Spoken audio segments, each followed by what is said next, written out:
Doc, you know what to do. I guess you're not picking up because you're asleep after one of those stupid car meets again. You were supposed to pick me up 3 hours ago.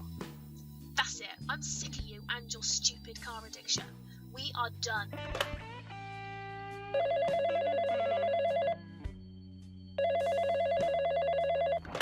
Hey, Rap, I'm looking to buy a new car for the meet that happens next month. What's available? I don't know, man. Well, I need one, and you should be in the know. Things have been slow lately, man. No one's interested in cars anymore. Not even online, dude. And everyone's online these days. No one cares anymore. Rap, look, I need this. Alright, just check, what about the tube face? Nothing on the toothpaste either. I'm telling you, no one cares. Damn it, you know what, Rap? Make them care. I like cars, you like cars, and I need one for the car meet. I can't just turn up in the Obey again. Well, dude, you gotta make Life Invader care, man. They're the ones running the show. You know what? You've just given me an idea, Rap. Wait there, I'm coming over. Okay, so you said we need to build our Life Invader presence in order to make people care again, right? Well, yeah, but why do you... Then I say we make a show. A car show. We'll call it something real creative. I'm not sure yet. Car show? How will you even afford that, dude? Well, we can use the cars I've got now for starters. Well, yeah, but what about when you run out? Well, then we use yours, or hey, we use revenue from the show. This is stupid. No, listen, Rap, you said there's nothing on the tube face. Well, hey, the only reason no one cares is there's no one there to make them care. We can make them care. We make the show. We put it on the tube face and Life Invader and all that stuff. We can cover where you get to put on the car, its stats, everything. Okay, so first of all, let's say we even do this. How would you even cover your maintenance and bodywork for the cars? Well, Benny owes you one, right? We can use him. Now come on, I've got a place I want to show you. Well, yeah, but Benny's weird. I don't care. We have Benny do the bodywork and we give people the information they need so they can make informed decisions about these cars they're buying. Because Legendary Motors, they don't show you anything. They don't want to take the risk, so we do it for them, Rap. We buy the cars. We show people what's hot about these cars. I don't know. Just think about it, Rap. If this takes off, we could be making bank. Alright, fine. We'll try it, but I make no promises. Yes! Let's do it. Where are we even going? I've had a small place in my pocket for a while now. We can use that. Better be good. Look, we're already here. This is where we'll host the show. This place? What a dump.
So, I'd like to introduce you all to the first ever episode of Dr. Blue's Car Reviews. Welcome. Yes, this is the secret series I was planning. Yes, it is about GTA cars. Don't laugh, it's going to be a really good show. But for the first ever car to feature on this show, we have the Pegassi Infernus. A nice classic car that never really runs out of style. It's rumoured that when the user drives this car, the user is infused with nostalgia from GTA 4 when Bernie let you have his boyfriend's car.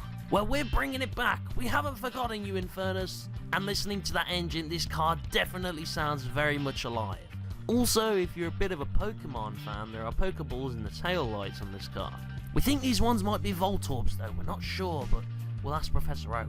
The car comes with a stock roof scoop and a small spoiler, which you're definitely going to want to enhance the auto shop later on. Everything about this car just screams fast to me. It comes in a variety of colours, but you can't go wrong with a nice Torino red for this car. Now we're going to do some initial testing, and to prove that load of garbage is spewed in your face, we're going to take this on the track with no modifications and see how fast this baby can go. We also have our very own mysterious driver at the helm. No one knows who he is, no one knows where he came from, only that he really likes cars and he's agreed to wear our race suit with our logo on it. Take it away, MD.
This car absolutely shreds the track with its intimidating look and skills. To prove it, this car pulls off a stunning 55.5 seconds. That's a pretty high bar, we're saying, for our first car. We'll hopefully be able to see if these other cars can keep up. So, for customization, we're talking about visual upgrades here, not statistical ones. We unfortunately fall a bit short with this car. With only level 1 customization, which is no or very little customization, this car leaves you wanting more, but alas, Benny has let us down. And remember when I told you about that spoiler you'll want to enhance? Yeah, that's pretty much the only thing you can enhance with this car. Apart from the custom shotgun exhaust you may feel obligated to pick up in case someone rear-ends you and then BAM! They won't scratch your speed demon again. You've got your standard lights and your xenon blue lights, which don't really change much anyway, but to make up for it, you still got all your standard upgrades that you'd expect. We feel that red just suits this car and it would be a horrible injustice to try and change that. But we have added a nice set of black strips on either side of the car to give it that demon look. And with a red underglow, you'll be turning heads on the street even in the dead of night. So how much is this going to cost me? Well, that's a very good question, Eric. This car initially will cost just under $500,000, sitting about $430,000. But what is that compared to the nostalgia this car will bring you? You may even find some of Bryce's old things in there. And remember, those taillights are not pokeable, so don't touch them. They may be hot.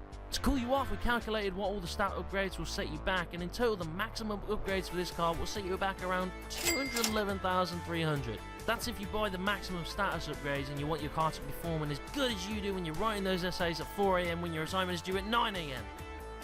Wait, that's just me? One of you is going to get that hand-me-down Infernus from Bernie, so to spruce it up, you're going to want to upgrade his visuals. You're going to rate this car's looks and see if we can't make her any prettier. Now, as I said before, there isn't much in the way of cosmetics, and we've done some rounding up for you, but of course cosmetics are your preference and no one can really tell you otherwise, but just in case you want top-of-the-line upgrades that pride the fact that you've got cash to spend over the looks of your car, we've done the maths for you. So for maxing out that credit card you stole off your sister, it'll set you back about $279,112. That may seem big, that's what she said, but that's with the biggest of the biggest, like the Liberty City horn that costs $75,000.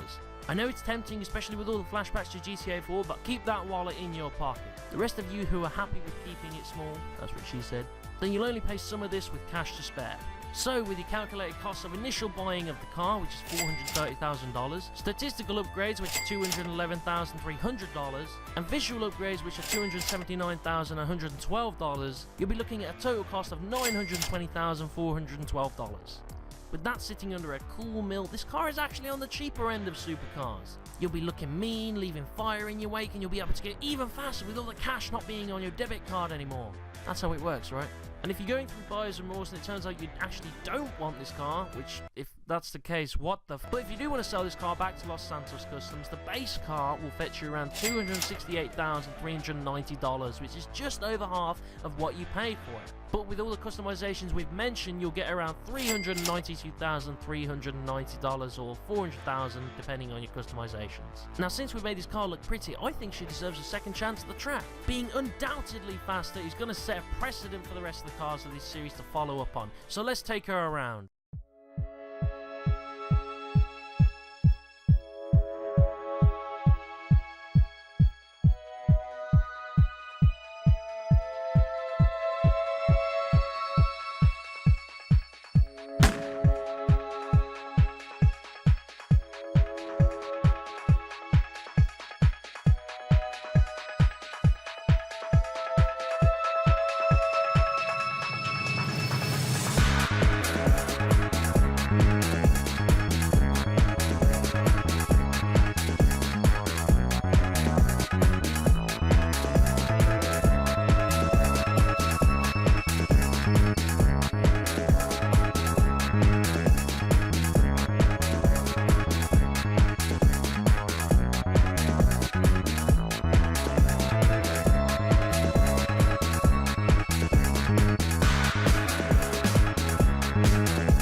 Now, we try and keep these races as fair as possible by using the same track, and our mysterious driver, MD, who I can assure you is thoroughly trained and that we definitely own this track, and we didn't like drive through a fence or anything like that. So the final lap time of this car, fully upgraded, is 52.97 seconds. Not much off of our first race, actually. It seems like the upgrades on this car didn't really pan out too well for it, but it does set a mean record for any of our future cars to try and match. So that does it for our first ever car review. Episodes will be released weekly for you to look forward to, but I hope you guys enjoy the rest of the show. Well, what do you think now?